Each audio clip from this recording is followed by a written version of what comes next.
Hey guys, tonight we fall face first into a silk-draped Scandal Tokyo, 1887, where the air smells like roasted chestnuts and rose perfume, where the lantern light flickers just enough to blur the line between a lover's promise and a professional lie.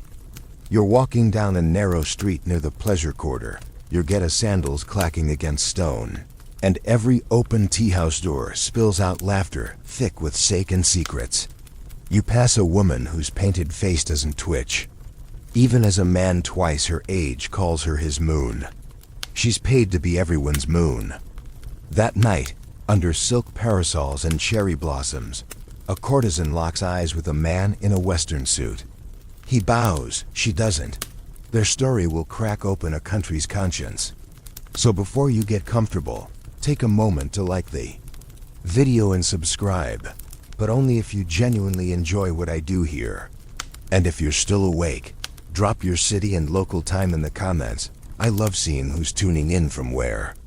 Now dim the lights, maybe turn on a fan for that soft background hum, and let's ease into tonight's journey together. You trudge past the perfume shops of Ginza, where hair pomade sits beside imported cigars, and every mannequin wears both a kimono and a corset. Japan is molting bleeding old silk into starched western cotton. You blink, and suddenly you're back in a tea house, plush with lacquered wood and velvet pillows. The hostess slides your tea across the table. It's hot, slightly bitter, and it forces you to focus. She whispers about the girl upstairs, Kaho. Not her real name, of course. Real names don't survive here. Kaho's voice is velvet dipped in vinegar, and men don't know whether to marry her or run. She's not the best paid, nor the most modest, but she's got a face that haunts your sleep like a half-finished poem. Her hair is sculpted to perfection, but there's something in her eyes some bite. You're not the only one who noticed that upstairs. Kaho is reading a French novel. Her lover lent it to her, swearing it would help her understand Western thought. You'd laugh, but it's working. She's asking new questions now. Why can't she write? Why can't she choose who she loves? Why does every man who enters this room think he's buying a piece of her soul when all she's selling is time? You see, Kaho is tired of being decorative. But she's also about to fall hard for a man who can't afford to love her in public. His name is Rinasuke. Tall, serious, reeking of old rice paper and new ink. He used to be a samurai, but now he wears government-issue spectacles and files civil reports for the Meiji state. You'd think he'd be boring, but no, he's dangerous in that quiet, loyal to the wrong things way. He's married, of course. Married to a woman who's never had to fight for attention in her life. But Kaho makes him feel young. Kaho makes him feel noticed. And so, it begins. Their meetings aren't candlelit rendezvous, they're more like ambushes of loneliness. They talk politics between kisses, whisper nihilism into the tammy mat, and when they undress, it's not always romantic. Sometimes, it's just desperate. This isn't a fairy tale, it's emotional trench warfare in high-end robes. Historians still argue whether Kaho truly loved him or just loved the agency of choosing him. Either way, their affair sets off fireworks none of them can see coming. Now, here's your sex story, hot off the dusty shelves of 19th century erotica. A European ambassador once gifted the Emperor of Japan a collection of erotic French lithographs, technically art, but really just exquisitely drawn porn. It caused such a stir that scholars, painters, and even courtesans like Kaho passed around bootleg versions, debating whether the West had perfected lust or just overpriced it.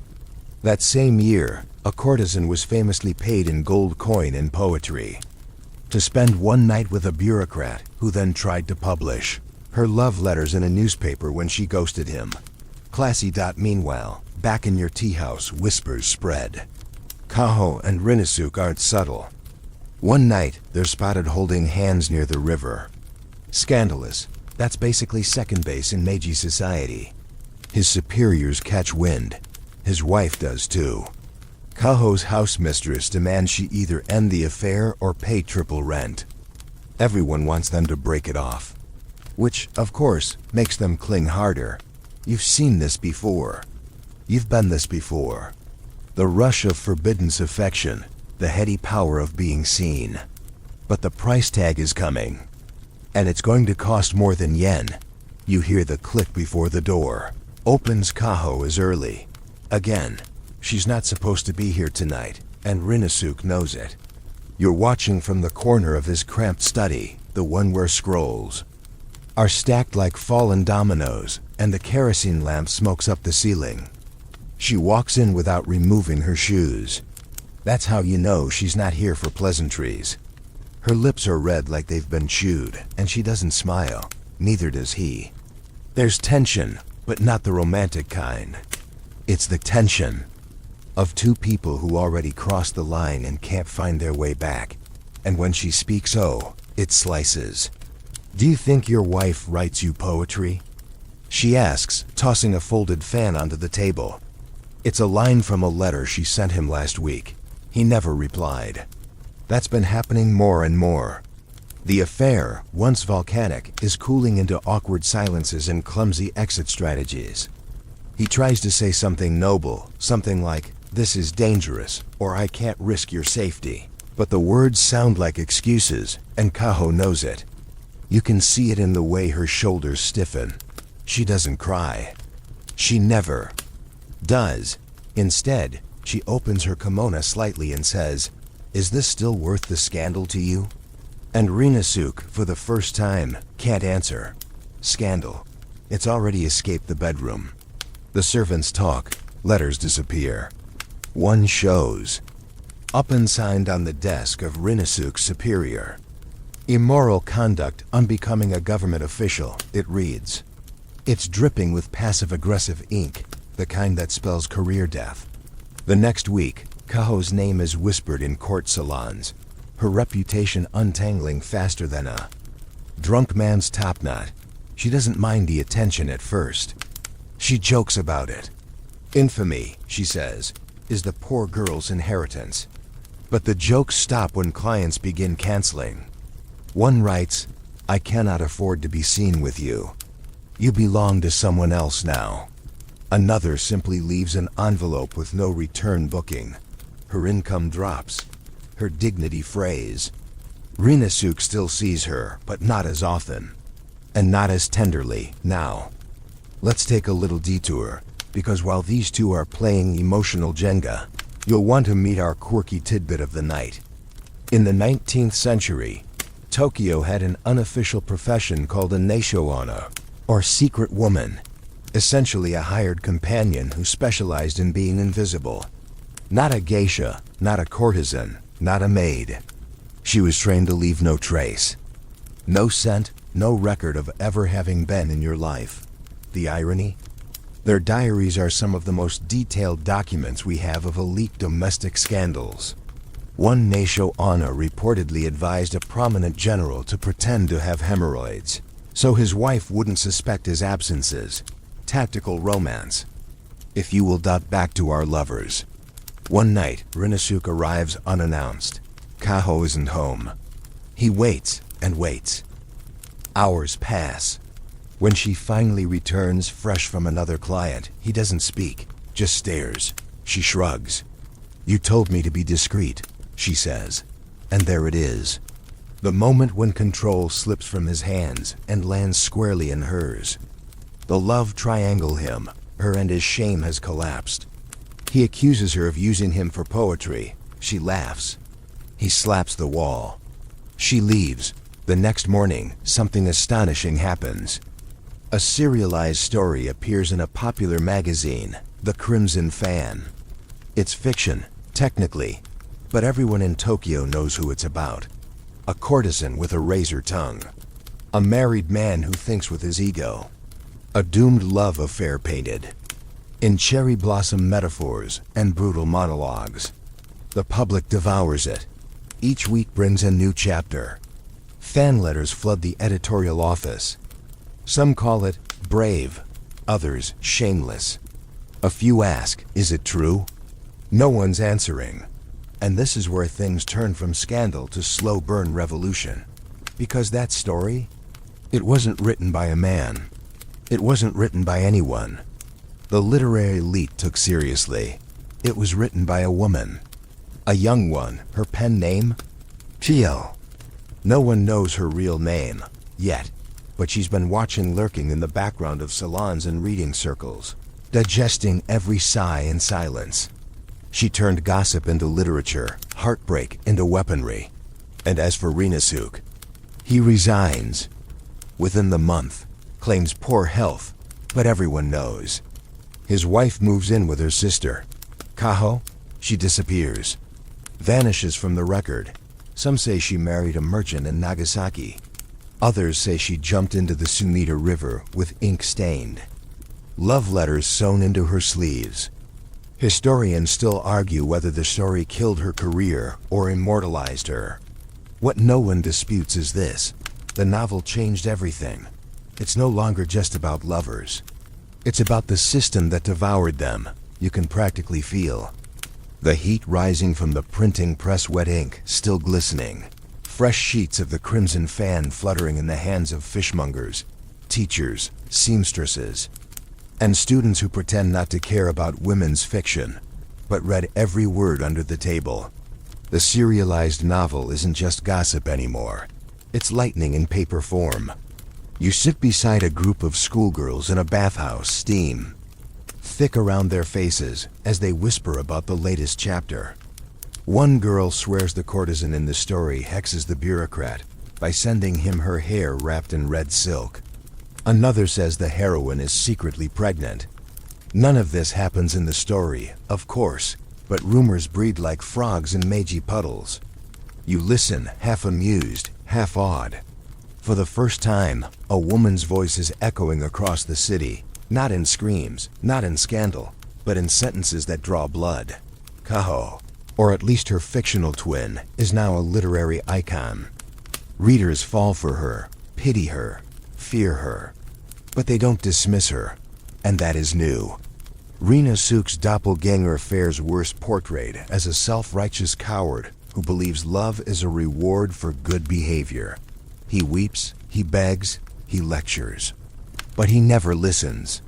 It stings, especially for the real Rinasuk, who now avoids reading rooms and has stopped correcting people when they ask if the Crimson Fan is about him. Of course it is. The novel may be fiction, but it runs closer to truth than any official report he's ever filed. But let's pause here and savor tonight's sex story from Eleanor, Herman's delightfully scandalous collection. In 19th century Europe, it was all the rage among aristocrats to keep what they called emotional pets, that is, people they didn't sleep with, but emotionally strung along for years.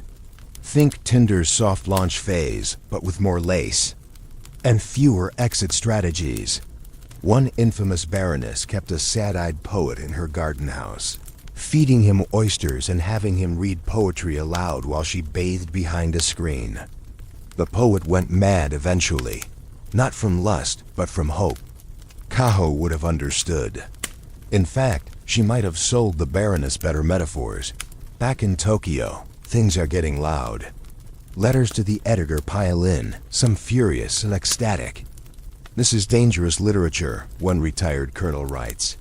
It stirs rebellion in housewives and prostitutes alike. And that, of course, is exactly the point. The Crimson Fan is doing what men's literature rarely does, unpacking the emotional labor of women, not as tragedy porn, but as resistance. Its heroine doesn't just love and suffer. She demands answers. She asks, why is it that when a man has an affair, he's merely troubled, but when a woman does, she's diseased? Why must the price of desire be reputation? Hichio doesn't offer tidy conclusions. That would be too generous. Instead, she leaves her characters hanging frozen in longing, unresolved, alive. Meanwhile, the real Ichio is still invisible. You find her eating pickled radish in a rented attic room with mold on the ceiling and an inkstone balanced on an old rice crate. She reads every letter, every review, but refuses interviews. That's the trick, you realize. She isn't trying to be famous. She's trying to be heard. And there's a difference. Her friends worry. One warns her, "You're making enemies in places that serve expensive tea." Another says, "You've written yourself into a corner." But Ishio just shrugs. If a woman doesn't write her truth, she says, someone else will write her silence. Here's your fringe tidbit. Around this same time, Tokyo police start raiding bookshops for morally dangerous texts, a vague category that includes everything from foreign anatomy guides to romance novels featuring women who speak more than 3 times per chapter. Some officers even claim reading fiction can cause hysteria in women. One pamphlet warns against excessive reading of French novels, as it might dislodge a girl's womb from its proper place. You really can't make this up. Ichio's work, though never officially banned, skirts dangerously close to this hysteria zone. She writes of longing, abandonment, class cruelty, but cloaks it in lyrical prose so subtle that censors can't quite pin her down. She's not subversive enough to arrest, but far too clever to ignore. As the final chapters of the Crimson Fan approach, readers brace themselves. Will the heroine marry, die, escape? Ishio delivers neither fairy tale nor funeral. Instead, the courtesan simply walks away. No dramatic death, no reformed lover, no glittering redemption. She leaves the tea house, disappears into the city, and the novel ends with a sentence so haunting. Readers clip it out and paste it to their mirrors. She vanished, not because no one wanted her, but because she finally wanted herself. It hits like a quiet bomb. You sit with it. So do thousands of others. And though the city keeps buzzing, rickshaws rattling, politicians scheming, matchmakers whispering, you know something has changed.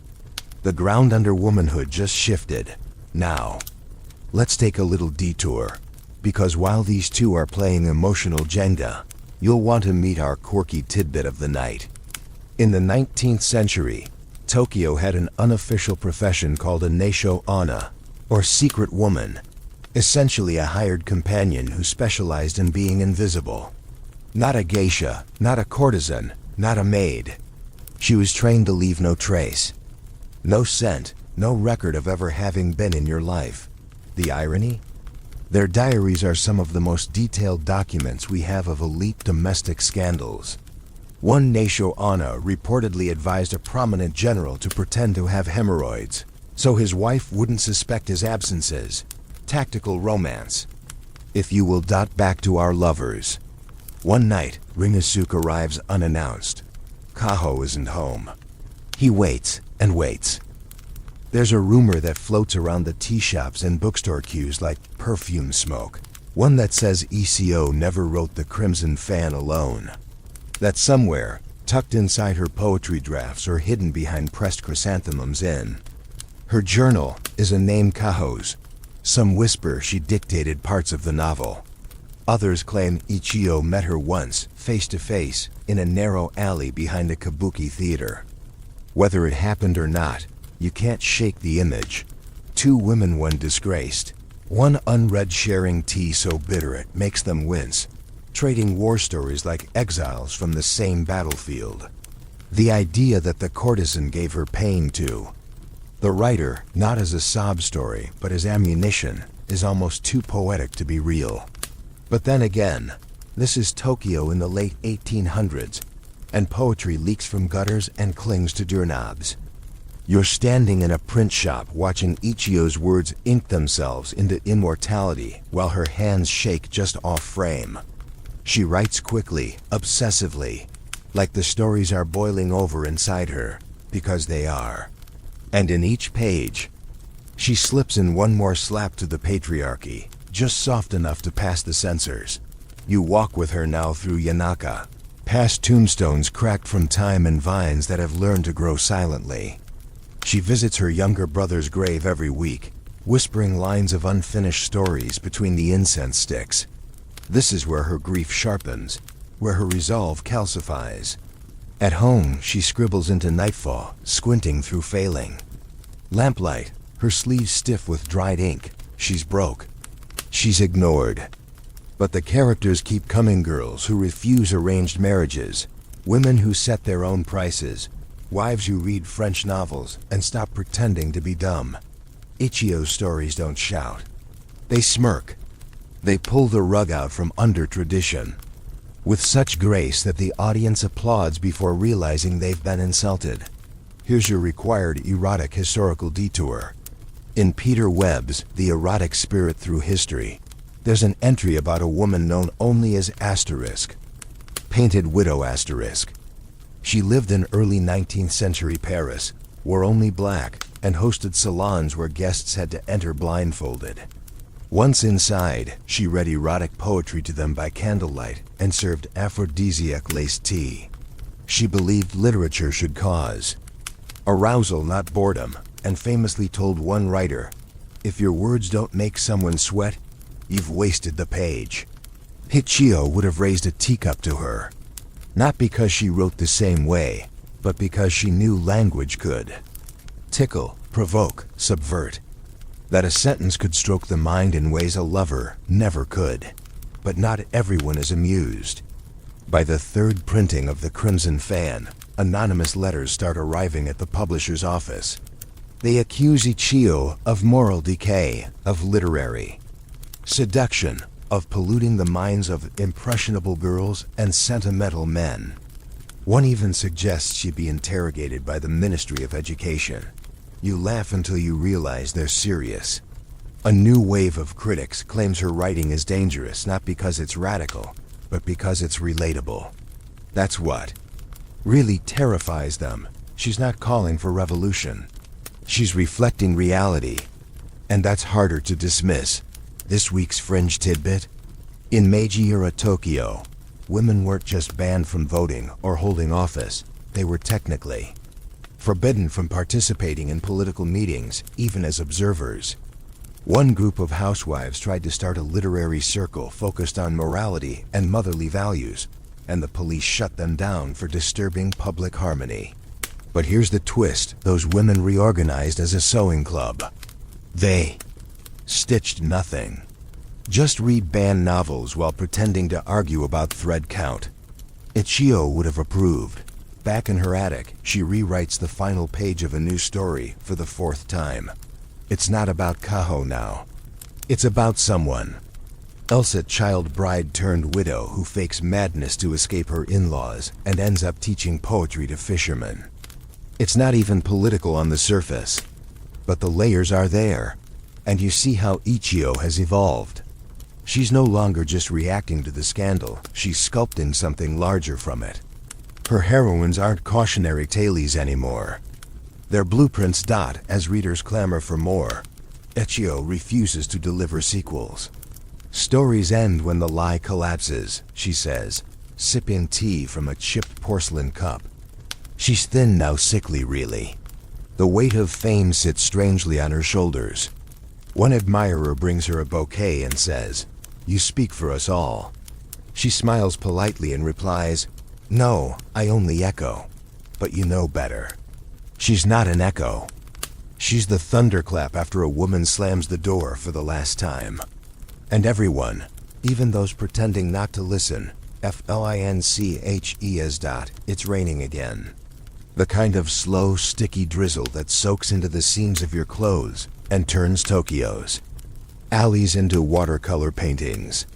You follow Ichio's footsteps through the mud, her umbrella a little too small, her sandals caked in grime.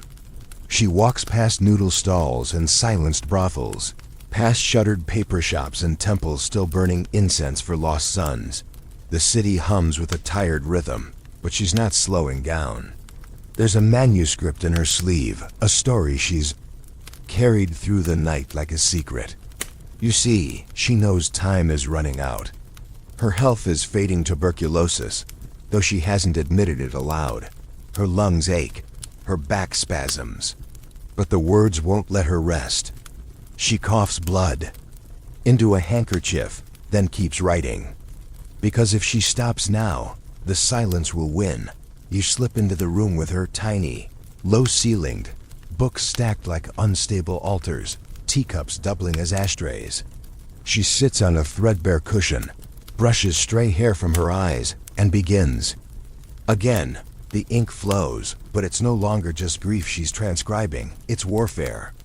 Her latest protagonist is a girl named Ori, sent to a rural marriage at 13, widowed by 15, and left with nothing but a debt ledger and a pet parrot who swears in dialect.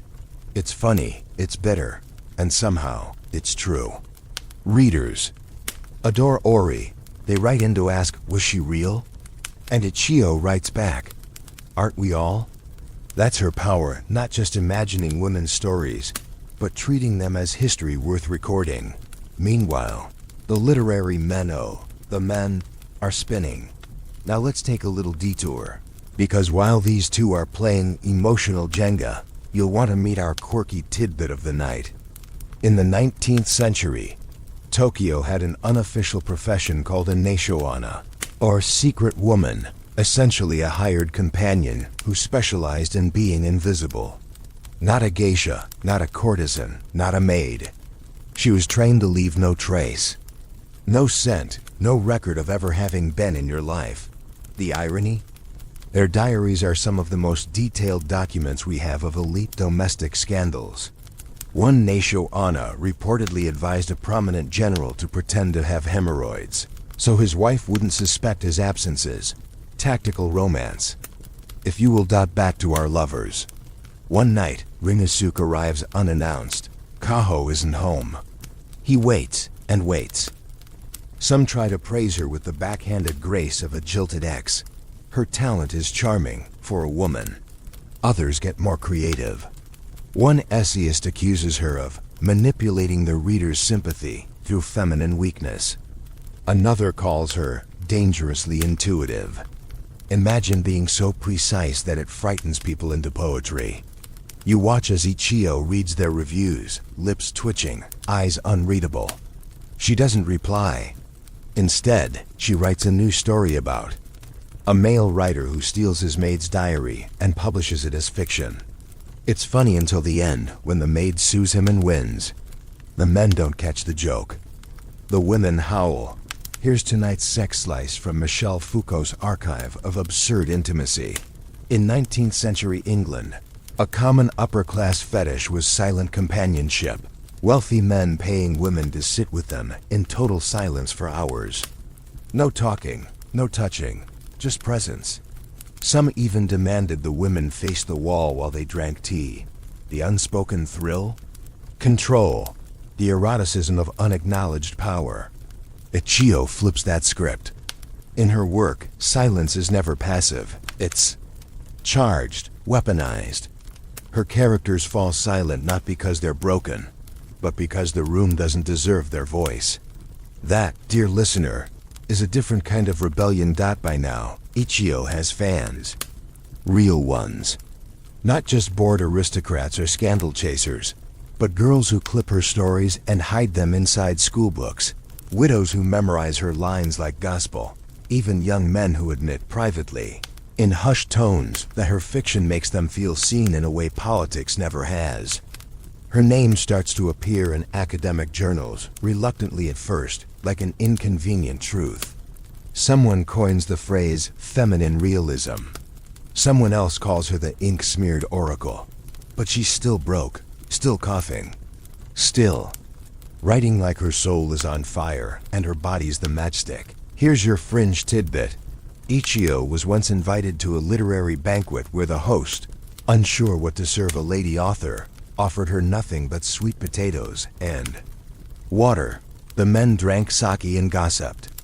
She ate in silence, then later wrote a short story where a woman poisons her husband's dinner and blames it on a rotten yam. Literary revenge is always best served dry. Back in her room, Ichio starts the final pages of her last major work. Child's Play. It's not about a courtesan, not about scandal. It's about poor kids in a Tokyo tenement, navigating love, hunger, jealousy, and fleeting freedom. There's no nobility, no sweeping romance. Just joy and ache braided together, page after page. She writes it in under a month, feverish, half delirious. When it's published, critics weep. even the snobbiest of them. Some call it a national treasure. Others admit, grudgingly, that no male writer has captured urban life with such clarity. She's too tired to care. You watch her put down her brush one last time, forehead glistening, lips pale. She doesn't celebrate. She doesn't reread. She just exhales. The story is finished. And so nearly is she. The city outside still spins, rickshaws clatter, lanterns flicker, gossip simmers. But for a moment, in that rented room with mildew on the floor and hope in the margins, you feel the shift. She's not just writing stories anymore. She's writing the blueprint for how to exist as a woman with a mind, a past, and no intention of apologizing for either. You're standing in a dusty library archive, fingers tracing the edge of a cracked folio when a faded note slips out 4 lines of calligraphy in Ichio's unmistakable hand. The ink's nearly vanished, but the message sings, "Hide the blade in the ribbon." They'll call it pretty while it cuts. That, right there, is her signature move. She didn't march into the literary scene waving banners or setting fires. She walked in with metaphors, hair pinned, voice soft then, sliced through centuries. Of submission with stories about hair combs, handkerchiefs, and the unbearable weight of smiling when you want to scream. You realize now, Akacio wasn't just writing for the moment, she was flirting with subversion. Her heroines are layered like lacquerware. They talk about the weather while plotting emotional jailbreaks. They apologize while dismantling power. And they never shout. They don't need to take Yuki, the protagonist of one of her later tales. On the surface, she's a domestic helper, quiet, pious, invisible. But she carries a ledger in her mind, every insult, every boundary, every unspoken cruelty. Her rebellion comes in teaspoons. She boils water too hot. She moves the master's papers by a few inches. She tells the neighbor's child bedtime stories that end with, "And then the princess ran away and lived alone, happily." It's subtle. Some critics miss it. But Ichio's readers don't. They know what's happening. They see the slow burn revolt. They feel the satisfaction when Yuki eventually packs her things and leaves with no note. No tears, just a single borrowed book in her sleeve. Let's stir in tonight's sex story, pulled from Vatsyana's Kama Sutra, which, surprise, wasn't just about physical positions, but also emotional strategy. One lesser-known section advises women on how to maintain psychological superiority in relationships by cultivating mystery, restraint, and the fine art of untimely silence. In other words, ghosting with flair. It also recommends that a woman should sometimes smile at other men, not out of lust but to restore balance. Ichio, though never overtly erotic, channels this exact energy. Her characters are constantly reclaiming control, not through seduction, but through precision, a well-placed silence, a calculated absence, a moment of joy where none was permitted. Meanwhile, the male literary world keeps trying to decode her, like she's a cipher or a trick mirror. One essay argues that her writing only resonates because modern women project themselves onto it. Another suggests her female characters are too emotionally sophisticated to be believable. You don't know whether to laugh or weep. It's like watching someone read a weather report and complain that the clouds are too realistic. But Ichio doesn't answer. She keeps her pen moving. Tonight's fringe tidbit? At the height of Ichio's popularity, a group of wives in Kyoto hosted secret monogatari nights, story evenings, where they'd gather in someone's back room, take turns reading her latest serialized stories, and then share their own. Some of the tales were fictional, some were confessions. All were banned from leaving the room. The gatherings grew so popular that when one woman moved away, the others wrote to her weekly with handwritten transcripts. They called it silk gossip because it was soft, shared, and impossible to trace. Back in Tokyo, Ichio finishes another story and collapses for 3 days. She's thinner than ever. Her sister worries. The doctor visits, says she needs rest, says she needs broth and air and less ink. She nods, then writes another page. She's already past the point where fame matters. What drives her now is the fear that if she doesn't write these women down, no one will. Their stories quiet acts of rebellion, near invisible moments of refusal, are always at risk of erasure. And erasure is the enemy. The critics begin to shift. Slowly, reluctantly, one writes that her latest story transcends gender. Another calls her the quiet conscience of Meiji literature.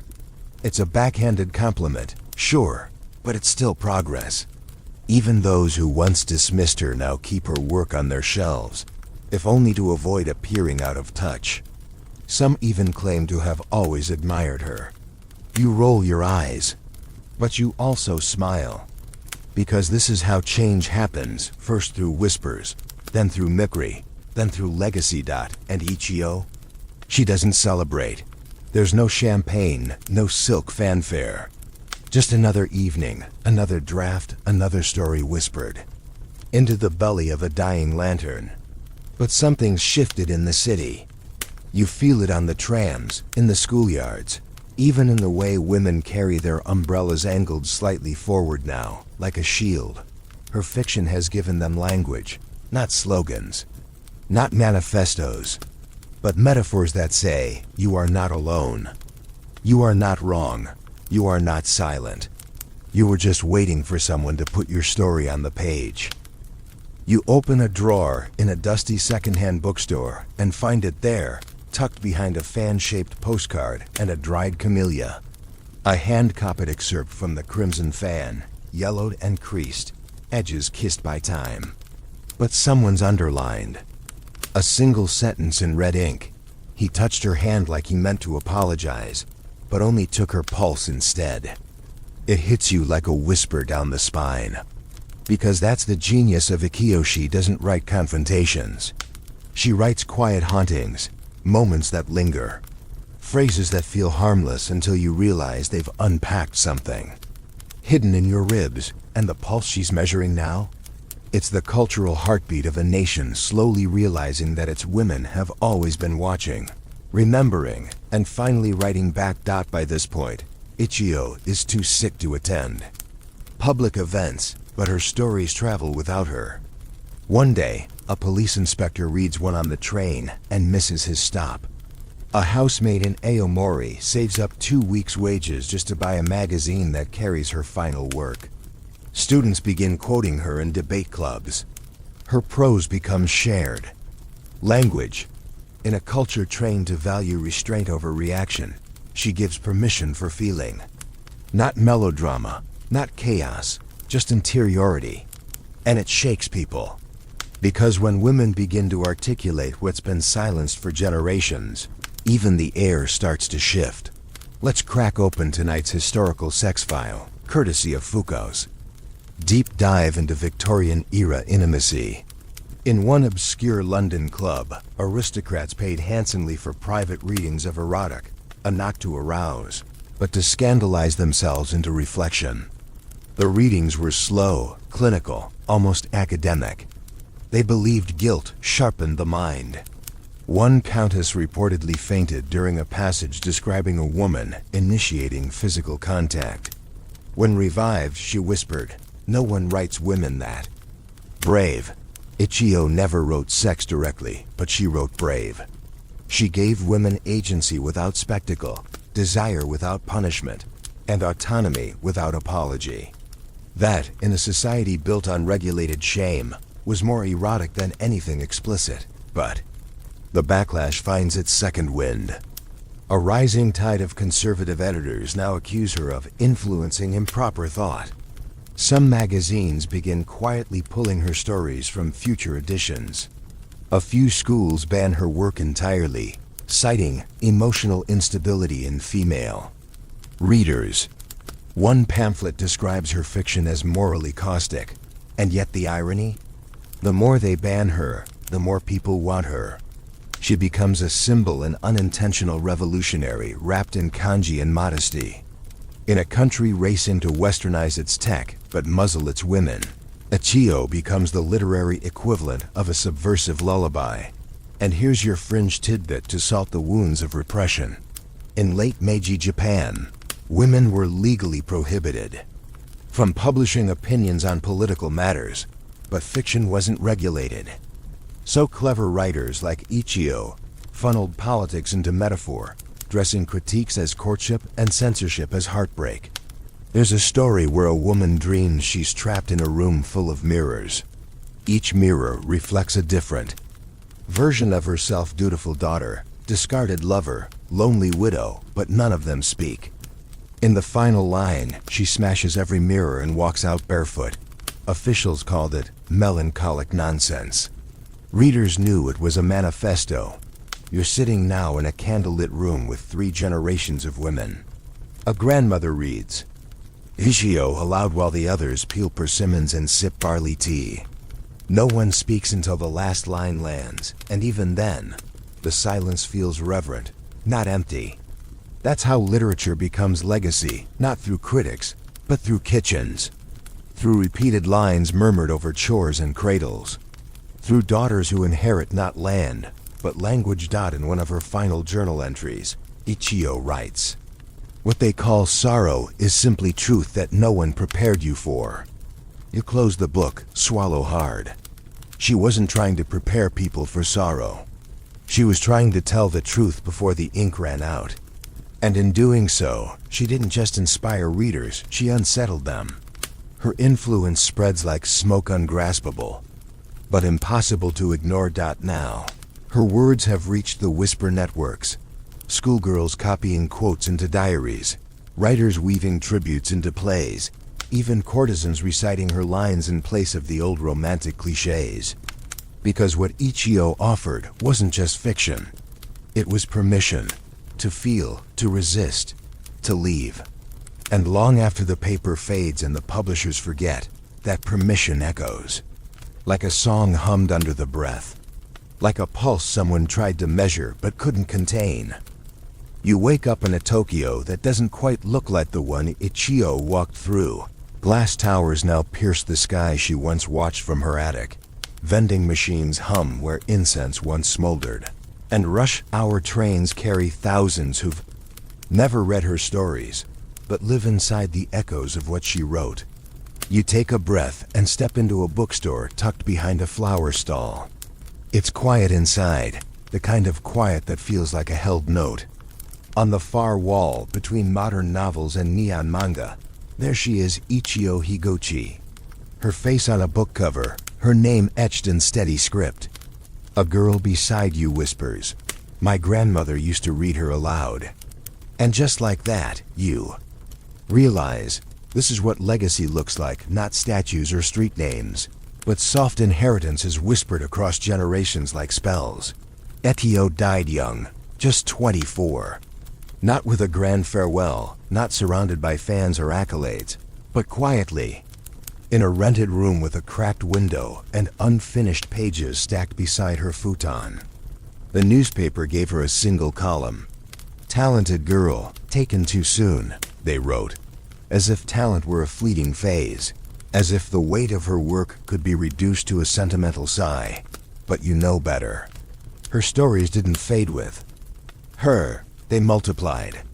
They slipped into syllabi, crept into love letters, echoed through feminist essays a century later. Women wrote dissertations with her name in bold. Playwrights resurrected her characters. Schoolgirls who'd never heard her speak recited her lines in modern slang and still felt the sting. And Kaho? The real Kaho, the woman whose scandal cracked open the seams of polite society, she never resurfaced. Some believe she reinvented herself as a teacher. Others say she fled north and died a ghost. But in the footnotes of Ichiyo's first manuscript, there's a name scratched faintly into the margin. Takei. No one's ever confirmed it, but you'd like to believe it was a nod, a secret acknowledgement from one survivor to another. The scandal that tried to bury Kaho ended up fertilizing the roots of something far more powerful, a literary awakening that redefined what it meant to write as a woman. To desire, to remember, to refuse. Tonight's final sex tale is less about physicality and more about emotional heat. In Sex with Kings, Eleanor Herman describes how one royal mistress, tired of being paraded and discarded, turned her diary into a coded epic poem. It chronicled every affair she'd endured, masked in Greek myth metaphors. Years later, a scholar uncovered it and realized the entire piece was a revenge map, each stanza a takedown, every god a man who wronged her. The work was never published. It didn't need to be. Writing it was enough. That's Ichio's spirit. She didn't need to outscream the world. She just needed to outlast the silence. Now, think of this. Ichio's face is on Japan's 5,000 yen bill. The girl who was once too controversial for bookstores is now exchanged in vending machines, folded into wallets, carried in pockets across the country. Every transaction carries her gaze. Every cash exchange passes her legacy from hand to hand. There's something poetic in that, a woman once silenced now woven into the fabric of daily life, without anyone needing to say a word. Historians still argue whether Ichio was truly a feminist, or if we're projecting modern ideals onto her legacy. But when you read her work, when you really sit with it, in the quiet, with the lamp low and the pages breathing, she was more than a category. She was a mirror. And she still reflects the impact of the Crimson Fan, and her later stories didn't fade with time. They seeded an entire movement. By the 1920s, Ichio circles formed in women's colleges reading. Groups that weren't just about literature, but about survival. They discussed marriage like it was a negotiation, family like it was a performance, and fiction as a training ground for real life. One woman wrote in her diary, "We read Ichio not to escape life, but to prepare for it." Even now, feminist authors cite her as an origin point, not because she burned it all down, but because she made quiet defiance readable. And here you are, in the dark, tracing her story with your breath fogging up the screen, your mind catching on phrases that feel like they were meant for you all along. You've walked with courtesans and poets, climbed attic stairs and slipped through the folds of silk sleeves, watched love shatter and rebuild as prose. The journey wasn't loud, but it changed you. That's Ichio's gift. She doesn't yell. She whispers something true and waits for it to bloom. Now, slow everything down. Let the city outside blur to shadows. Let the traffic hum like a lullaby. Imagine Ichio, candle flickering, brush in hand, breathing in the weight of all the women she gave voice to. Imagine her looking up, smiling faintly, and setting the pen down for now. The story is still unfolding. You're part of it, just by listening. The pages may be old, but they're still worn. End of script. Sweet dreams.